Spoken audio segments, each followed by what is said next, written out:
नमस्कार। शुरुआत करते हैं बड़ी खबर के साथ जो मथुरा से, जहां पर स्वास्थ्य विभाग की लापरवाही सामने आई है। स्वास्थ्य विभाग ने खतरे में डाल दी है मरीजों की जान। महिला की मौत के बाद उसकी रिपोर्ट पॉजिटिव आई थी। अस्पताल में भर्ती मरीजों को बाहर निकाला गया। महिला से बिना पीपीई किट ही वहां पर सीएमएस ने मुलाकात भी की थी। डीएम के साथ मीटिंग में भी शामिल हुए थे सीएमएस। ये जानकारी सामने आई है। बड़ी खबर हम आपको मथुरा से बता रहे हैं, जहां पर स्वास्थ्य विभाग की बड़ी लापरवाही सामने आई है। दरअसल स्वास्थ्य विभाग ने यहां पर मरीजों की जान खतरे में डाल दी है।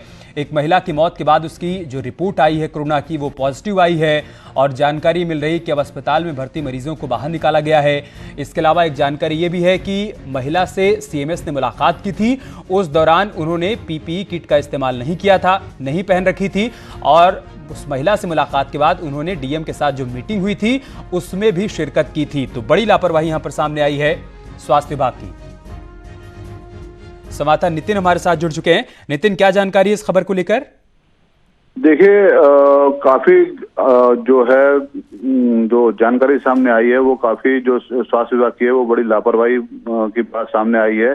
इसमें जो वृंदावन का जो शौसैया अस्पताल है, इस अस्पताल के जो सीएमएस हैं उनके द्वारा बड़ी लापरवाही सामने आई है, जबकि वो खुद एक डॉक्टर थे और जो पूरा जो कोरोना के खिलाफ युद्ध लड़ा जा रहा है तो उसमें उनकी काफी अहम भूमिका थी। बताया जा रहा है कि जो बात अब तक निकल कर आई है कि कल सीएमएस से जो महिला थी जिसके 2 देवर कोरोना पॉजिटिव थे उसको क्वारंटाइन किया हुआ था। उसके बाद इस महिला की हालत खराब होती है। सीएमएस अस्पताल के खुद इस महिला से मिलते हैं, बिना पीपीई किट के मिलते हैं और उसके बाद इस महिला की शाम को मौत हो जाती है। उसके बाद इसके कोरोना पॉजिटिव होने की रिपोर्ट आती है। इसके बाद से जितने भी अस्पताल के कर्मचारी थे, डॉक्टर थे, उनमें हाहाकार मच गया। सभी लोग चिंताजनक थे, क्योंकि जिस तरीके से सीएमएस उससे महिला से खुद मिले थे और उसके साथ वो अपने 2-3 स्टाफ के डॉक्टर्स को और कर्मचारियों को और अपने साथ उस महिला से मिलने के जब गए थे तब अपने साथ ले गए थे। उसके बाद जो सीएमएस थे वो डीएम की मीटिंग में जाते हैं और उसके बाद उसी ड्रेस में जाते हैं, जबकि साफ निर्देश है कि आप पीपीई किट पहन के जाएंगे, ड्रेस बदल कर जाएंगे। लेकिन सीएमएस ने किसी तरीके का ऐसा एहतियात नहीं बरता और आज का खामियाजा ये भुगतना पड़ा है कि सारे अस्पताल को सीज कर दिया गया है, सैनिटाइज किया जा रहा है। सारे मरीज जो आ रहे थे उनको बाहर निकाला जा रहा है। साथ ही जो स्टाफ है उसको वहीं अस्पताल के अंदर क्वारंटाइन करने की तैयारी की जा रही है।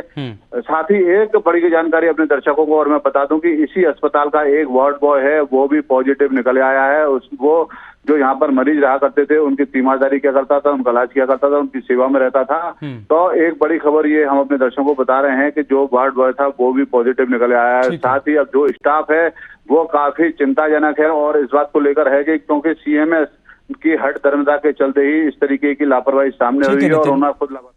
बहुत शुक्रिया आपका हमारे साथ जुड़ने के लिए, तमाम जानकारी हम तक पहुंचाने के लिए।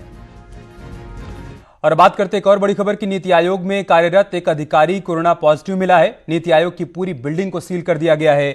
अधिकारी के संपर्क में आए थे CEO Amitabh Kant. Self quarantine में चले गए अमिताभ कांत।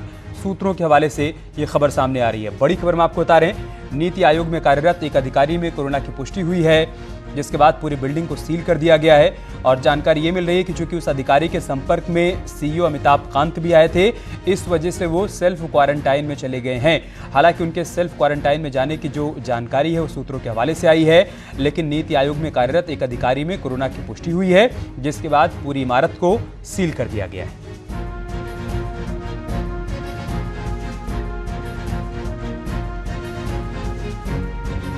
बड़ी खबर में आपको बता रहे, नीति आयोग में कार्यरत एक अधिकारी भी कोरोना की चपेट में आ गया है, जिसके बाद एहतियातन पूरी बिल्डिंग को सील कर दिया गया है।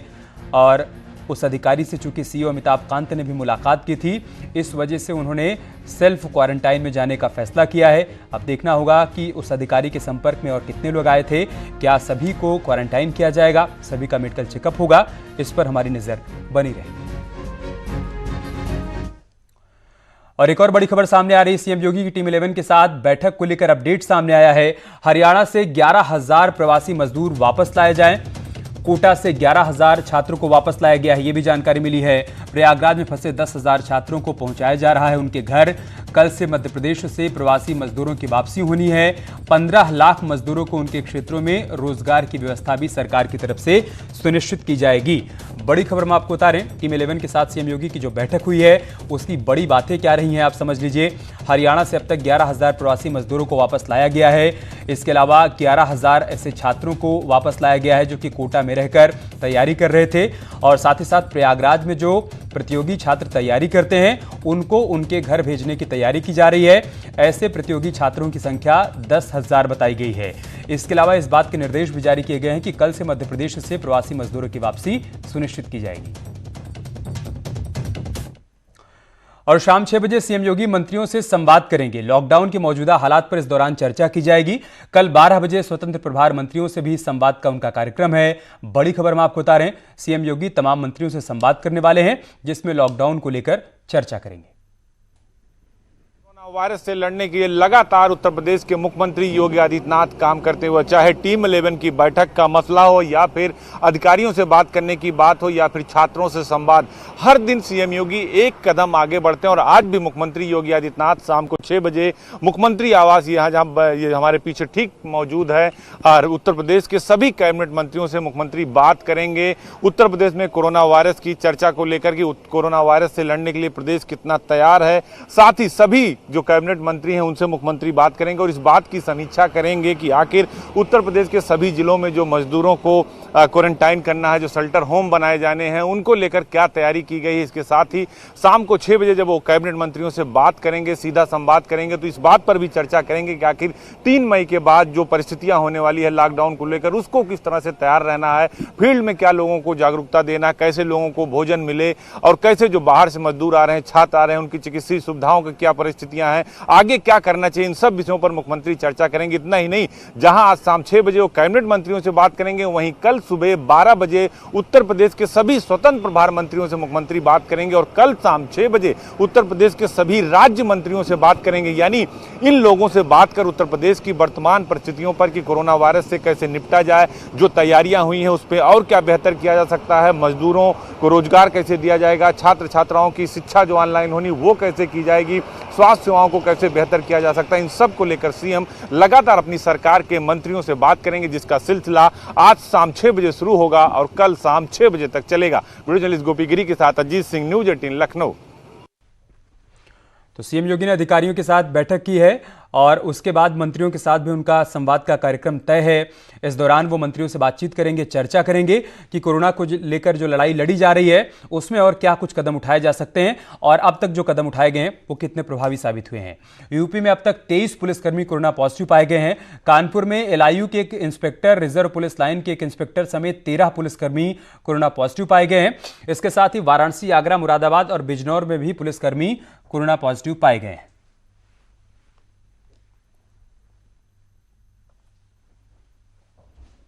कोरोना के शिकंजे में खाकी उत्तर प्रदेश में 23 पुलिसकर्मी कोरोना पॉजिटिव हो चुके हैं। कानपुर में रिजर्व पुलिस लाइन के इंस्पेक्टर, एलआईयू के इंस्पेक्टर समेत 13 पुलिसकर्मी कोरोना पॉजिटिव पाए गए हैं। इसके अलावा वाराणसी, आगरा, मुरादाबाद और बिजनौर में भी पुलिसकर्मी पॉजिटिव पाए गए हैं।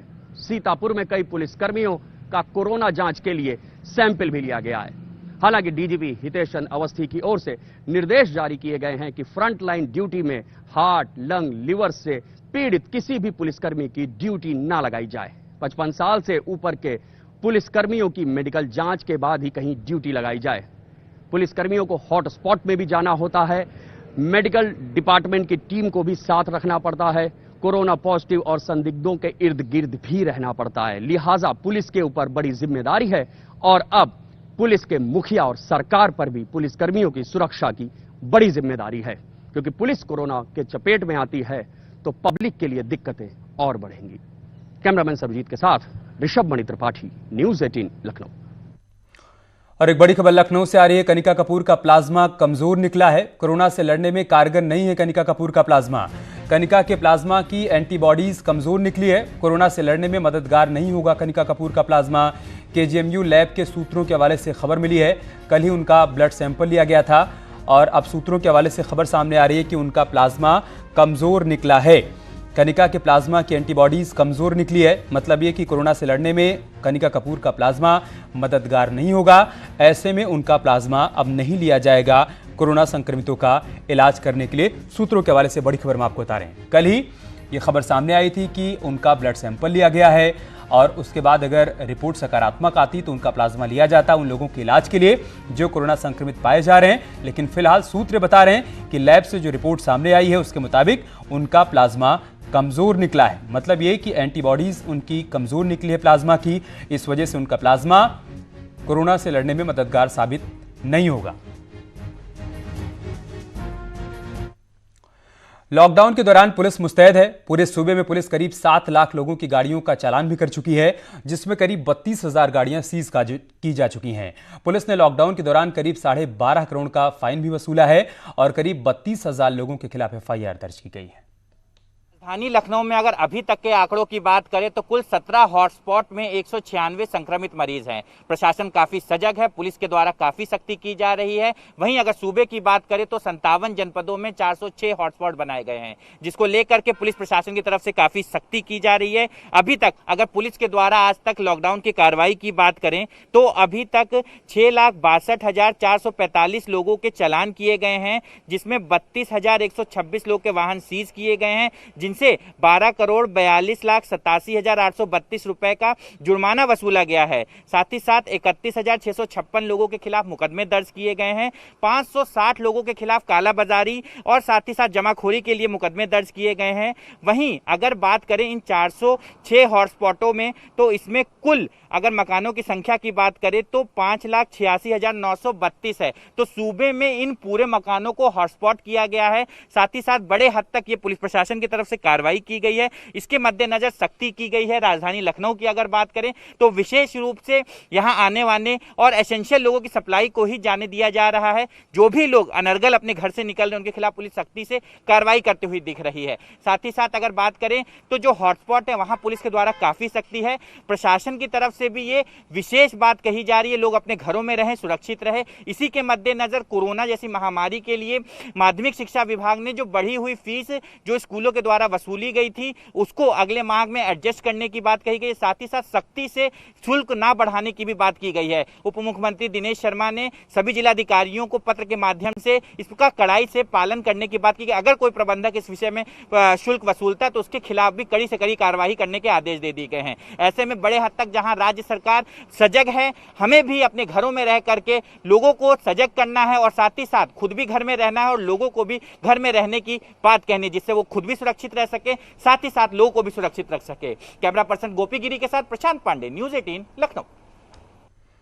और अब खबर गोंडा से, जहां पर लॉकडाउन का उल्लंघन करने पर पुलिस ने 16 लोगों से एक साथ उठक बैठक करवाई। दरअसल ये सभी लोग एक ही गाड़ी पर सवार होकर जा रहे थे। इसी दौरान पुलिस ने इन्हें पकड़कर उठक बैठक करवाई। इनको सोशल डिस्टेंसिंग का पाठ भी इस दौरान पढ़ाया गया। बुलंदशहर में हुई 2 साधुओं की हत्या के मामले में पुलिस ने खुलासा कर दिया है। एसएसपी संतोष कुमार सिंह के मुताबिक पकड़े गए युवक ने कुछ दिनों पहले साधुओं का चिमटा चुरा लिया था, जिसको लेकर साधुओं ने उसे डांट दिया था और उसी डांट से नाराज होकर आरोपी ने मंदिर परिसर में जाकर दोनों साधुओं की गला काटकर हत्या कर दी। आज भांग के नशे में रात में किसी समय जाकर के तलवार लेकर इसके द्वारा इन दोनों बाबाओं की हत्या कर दी गई है। सुबह लोगों ने, गांव के लोगों ने इस व्यक्ति को तलवार लेकर जाते हुए देखा था। गांव के लोग इसकी तलाश में लगे हुए थे। लगभग घटनास्थल से 2 किलोमीटर दूसरे गांव में नशे की हालत में और न्यूनतम वस्त्रों में बिल्कुल अर्धनग्न अवस्था में मिला है। बाबा का चिमटा गायब किया गया था, जिसको लेकर बाबा लोगों ने इसे डांटा था। और अब बात करते एक अच्छी खबर की। लॉकडाउन के दौरान दिल्ली में सिख गुरुद्वारा प्रबंधक कमेटी बंगला साहिब गुरुद्वारे में 50 लाख लोगों को लंगर में खाना खिला चुकी है और साथ ही जरूरतमंदों को स्वास्थ्य से जुड़ी सुविधाएं भी उपलब्ध करवाई जा रही हैं। दिल्ली पुलिस ने सिख गुरुद्वारा प्रबंधक कमेटी के इस काम को सलाम किया है और उन्हें सम्मान देने के लिए पुलिस वालों ने बाइक रैली भी निकाली। देश भर में कई जगहों पर पुलिस को सम्मानित करने की तस्वीर तो सामने आती ही रहती है, लेकिन ये पहली तस्वीर है जब पुलिस वाले किसी को सलामी दे रहे हैं।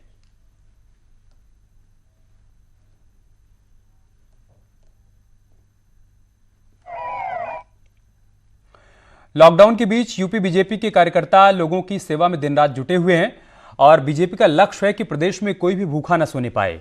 और इसी कड़ी में बीजेपी ने प्रदेश भर में अभी तक करीब 2 करोड़ लोगों को खाना खिलाया है। बीजेपी कार्यकर्ताओं द्वारा चलाए जा रहे ऐसे ही एक केंद्र का जायजा लिया न्यूज़ 18 संवाददाता ने।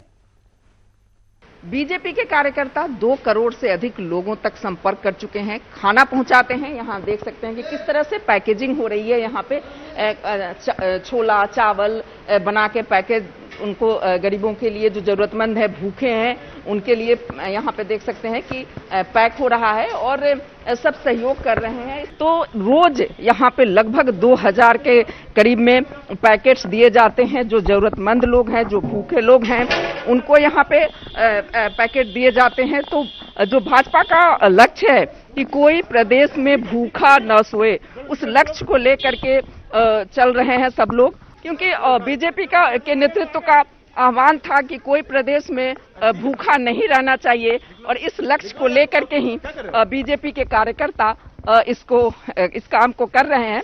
और इस काम को हम देख सकते हैं कि सोशल डिस्टेंस भी मेंटेन रखा जा रहा है। एक एक करके लोग खाना उठाते जा रहे हैं। हम बात करेंगे जो लोग इस काम को इतनी लगन के साथ कर रहे हैं। सर, कब से ये सर चल रहा है? ये 27 मार्च से हम लोग कर रहे हैं और शुरू में तो संख्या कम थी, करीब 1000 के आसपास, लेकिन मतलब इस वक्त करीब 1500 के आसपास पर डे हम लोग पैकेट बांट रहे हैं। लगभग डेली 1500 के करीब पैकेट बांटा जा रहा है। क्या क्या आप लोग इस खाने में देते हैं यहाँ पे? नहीं, इसमें जैसे पूड़ी, सब्जी, छोला, चावल, प्रयास करते हैं कि कुछ ना कुछ चेंज करते हुए, जैसे राजमा चावल, ऐसे रोज कुछ ना कुछ बदल के लगातार खाना देते रहे, जिससे लोग लगातार खाना खाएं, उनका स्वाद भी चेंज होता रहे। अगर लॉकडाउन आगे बढ़ा तब आप लोग के आयोजन का क्या रहेगा?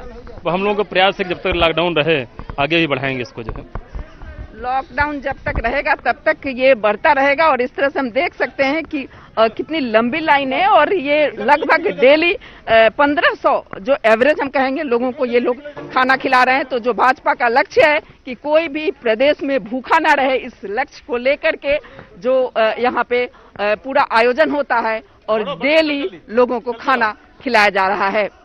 कैमरामैन अनिल के साथ रंजना, न्यूज 18 लखनऊ।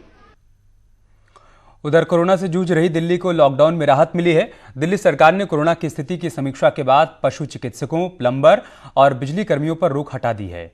दिल्ली आपदा प्रबंधन प्राधिकरण यानी DDMA ने आदेश में हेल्थ वर्कर्स, लैब टेक्नीशियन और वैज्ञानिकों की अंतर्राज्य यात्रा पर परमिशन दे दी है। दिल्ली सरकार ने कुछ बड़ी घोषणाएं की हैं, राहत की बात की है। जिस तरीके से दिल्ली सरकार ने कहा था कि 27 अप्रैल की समीक्षा बैठक के बाद ऐलान किया जाएगा, तो उस बैठक के बाद अब दिल्ली में कुछ बड़ी राहत दी गई है। दिल्ली में आज सभी veterinary hospital, dispensary, clinic, pathology lab, vaccine medicine की बिक्री और सप्लाई की इजाज़त दे दी गई है। इसके साथ ही medical staff, scientist, nurse, paramedical staff, technician के अलावा हॉस्पिटल स्टाफ को हवाई यात्रा की भी इजाज़त दे दी गई है। इसके साथ दिल्ली में इलेक्ट्रीशियन, प्लम्बर, वाटर प्यूरिफायर के जो मैकेनिक हैं उनको छूट दी गई है। दिल्ली सरकार ने अपने आदेश में स्टूडेंट्स के लिए एजुकेशनल बुक और इलेक्ट्रिक फैन की दुकानें खोलने की भी इजाज़त दे दी है, क्योंकि जिस तरीके से दिल्ली के तापमान में बढ़ोतरी हो रही है, ऐसे में इलेक्ट्रीशियंस की जो दुकानें हैं उनको खोलने की इजाज़त दे दी गई है। गृह मंत्रालय की गाइडलाइन के बाद दिल्ली सरकार ने रिहायशी इलाकों में जो स्टैंड अलोन शॉप्स हैं उनको खोलने की इजाज़त दी थी। हालांकि दिल्ली में जो अभी सर्विस प्रोवाइडर शॉप्स हैं वो बंद रहेंगी, मॉल्स में जो दुकानें हैं वो भी बंद रहेंगी, लेकिन कुछ राहत ज़रूर यहाँ पर दी गई है। तो जाहिर सी बात है कि दिल्ली सरकार की इस राहत के बाद लॉकडाउन में दिल्ली के लोगों को बड़ी राहत मिलेगी। कैमरा पर्सन नगेंद्र के साथ रचना, न्यूज़ 18 दिल्ली। उत्तराखंड के ऋषिकेश एम्स से जुड़ी एक बड़ी खबर सामने आई है। एम्स के 70 से 80 स्टाफ को क्वारंटीन किया जा सकता है। आज ऋषिकेश एम्स में एक महिला मरीज में कोरोना की पुष्टि हुई है। ब्रेन स्ट्रोक होने पर महिला को 22 अप्रैल को भर्ती किया गया था। वहीं ट्रैवल हिस्ट्री में महिला नैनीताल के स्वामी विवेकानंद अस्पताल में भी भर्ती हुई थी। आपको बता दें कि इससे पहले भी ऋषिकेश एम्स के कर्मचारी में कोरोना संक्रमण की खबरें आई थीं, जिसके बाद एहतियातन 22 लोगों को क्वारंटीन किया गया था। लेकिन अब जानकारी मिल रही है कि 70 से अधिक कर्मचारियों को फिलहाल क्वारंटाइन किया जा सकता है।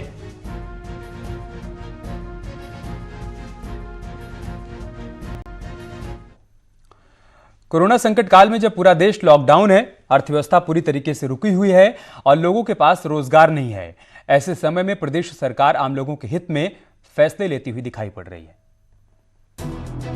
यूपी सरकार ने ऐलान किया है कि स्कूलों में किसी भी तरह की फीस नहीं बढ़ाई जाएगी, वो चाहे प्राइवेट स्कूल हो या फिर सरकारी। ये फैसला शिक्षा मंत्री दिनेश शर्मा ने लिया है। इस आदेश को लागू कराने के लिए डिप्टी सीएम दिनेश शर्मा ने जिलाधिकारियों को पत्र भी लिखा है। सरकार ने आम आवाम की चिंता को देखते हुए माध्यमिक शिक्षा विभाग के द्वारा ये निर्णय लिया गया है कि जो वार्षिक शुल्क है, जो फीस है, उसमें शुल्क में वृद्धि नहीं की जाएगी। वर्ष 2020-21 के लिए यह तय किया गया है कि किसी भी प्रकार के शुल्क की वृद्धि नहीं की जाएगी। यदि किसी विद्यालय के द्वारा कोई शुल्क की वृद्धि जनवरी या दिसंबर माह में की गई है और उसकी फीस की वसूली अभिभावकों से की गई है, तो ऐसी वो बढ़ी हुई फीस को विद्यार्थी के जो दिया जाने वाला शुल्क है उसमें उसका समायोजन करेंगे। प्रवेश और वार्षिक शुल्क को जो वार्षिक शुल्क है वो वर्ष 2020-21 में नहीं बढ़ाया जाएगा। इस फैसले से प्रदेश की जनता को बड़ी राहत मिलेगी। साथ ही डिप्टी सीएम दिनेश शर्मा ने लोगों को भरोसा दिलाया है कि किसी भी छात्र या अभिभावक पर 3 माह की फीस लेने का दबाव स्कूल नहीं बना सकते। अगर ऐसी शिकायत मिलती है तो स्कूल के खिलाफ कार्रवाई की जाएगी। लखनऊ से न्यूज़ 18 के लिए प्रशांत पांडे की रिपोर्ट। कल भगवान केदारनाथ के कपाट सुबह 6:10 पर खोले जाएंगे। उससे पहले आज भगवान केदारनाथ मंदिर को सजाया जा रहा है। आपको बता दें कि कल ही केदारनाथ की पंचमुखी डोली केदारनाथ पहुंची थी। वहीं कोरोना की वजह से इस बार कपाट खुलने के दौरान मुख्य पुजारी और उत्सव डोली के साथ गए चुनिंदा हक हुकूकधारी ही यहाँ पर मौजूद रहेंगे।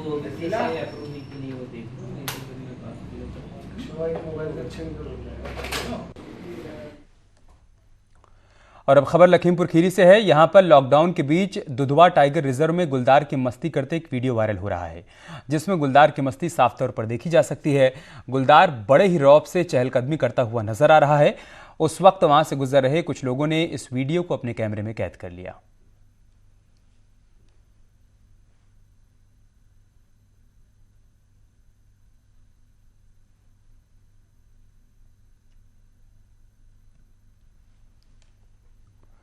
और अब आपको मिलवाते हैं मेरठ के कोरोना योद्धा से, जिसने अपने जीवन की गाढ़ी कमाई कोरोना रिलीफ फंड में दान कर दी। रिपोर्ट देखिए। मेरठ जो क्रांति की धरती है, कोरोना से लड़ाई में भी मेरठ बढ़ चढ़कर हिस्सा ले रहा। आपको मिलवाते हैं मेरठ के एक ऐसे कोरोना योद्धा से जिसने अपने जीवन भर की कमाई कोरोना रिलीफ फंड में दान कर दी। 1961 में पाकिस्तान के खिलाफ युद्ध में दुश्मनों के दांत खट्टे करने वाले ये हैं रिटायर्ड फौजी सरदार मोहिंदर सिंह। 85 साल के हो चुके सरदार मोहिंदर सिंह ने अपने पीएफ और ग्रेजुएटी का पैसा कोरोना रिलीफ फंड में दान कर दिया। 15,11,000 रुपए दान करने वाले मोहिंदर सिंह अभी और पैसा दान करने की बात करते हैं। 15,11,000 रुपए अब दिए हैं, तो उससे पहले भी मैं देता रहा हूँ। कम से कम 15-20 लाख तो पहले मैं बांट चुका हूँ। किसी लड़की की शादी, किसी उससे मैं अपने पास ज़्यादा पैसा रखता ही नहीं। जितने जरूरत था उसने काम है, उसके बाद पेंशन फिर आ जाती महीने बाद। ये इसलिए रखने की जरूरत नहीं। ये कि अपने घर में रहिए और जो कोई सरकार कहती है उसके हुक्म मानिए और तभी हमारी जीत होगी। सरदार मोहिंदर सिंह फौज से रिटायरमेंट के बाद अपनी पत्नी के साथ मेरठ के कैंट इलाके में रहते हैं। मोहिंदर सिंह की पत्नी का कहना है कि हर किसी को अपने सामर्थ्य के अनुसार दान करना चाहिए। मेरी दिली इच्छा है कि हम कुछ कर सकें, किंतु भीड़ भी बहुत, भीड़ बढ़ाने बहुत पब्लिक है। और लोगों से भी आप यही कहना चाहेंगे कि भाई 10 रुपए दें, ये कहना चाहूंगी। और चलिए इसके साथ इस बुलेटिन में इतना है, लेकिन खबरें जारी हैं। आप बने रहिए हमारे साथ। नमस्कार।